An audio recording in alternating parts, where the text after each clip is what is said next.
शुभ सकाळ सर्वांना। तर आज घट बसून 9वा दिवस आहे, पण आज होती अष्टमी आणि वार आहे मंगळवार। तर बऱ्याच जणांनी कालच कन्या भोजन वगैरे केलं असेल, पण मी आज करणार होते आणि आजच्या दिवशी मंदिरामध्ये होम वगैरे पण पेटवले जाणार आहेत अष्टमीसाठी। तर चला मी काय स्वयंपाक वगैरे बनवला आहे ते तुमच्यासोबत शेअर करते।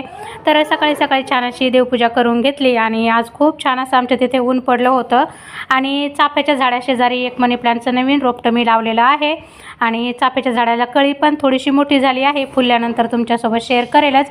तर चला सुरुवातीला मी चणे बॉईल वगैरे करून ठेवले होते, त्यानंतर त्याची भाजी वगैरे बनवली, त्यानंतर बाजूलाच शिरा बनवण्यासाठी रवा भाजून घेतला। भोजनासाठी लागणाऱ्या काळ्या चण्याची भाजी आणि शिरा बनवून तयार झाला। त्यानंतर काही चपात्या बनवल्या कारण यांना टिफिन द्यायचा होता आणि थोड्याशा पुऱ्या बनवून घेतल्या।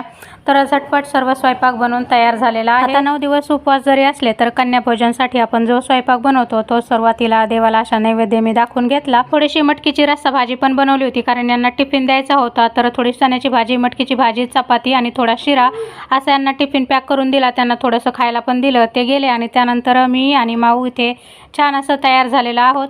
यावर्षी कन्या भोजनासाठी मी काय जास्त कन्या बोलवल्या नव्हत्या, फक्त माऊचीच पूजा वगैरे केलेली आहे। शृंगार करण्यासाठी जे काही साहित्य लागतं ते सर्व मी इथं आणलेलं होतं। तर सुरुवातीला छान असं तिला ओवाळून घेतलं, गंध वगैरे लावला, तिच्या पाया पडले आणि जे काही साहित्य आणलं होतं ते सर्व तिला दिलं। त्यानंतर तिला जेवायला वाढलं आणि तिला घास पण भरवला, तिला जेवण आवडलं। माझ्या घरचं कन्या भोजन। बाय।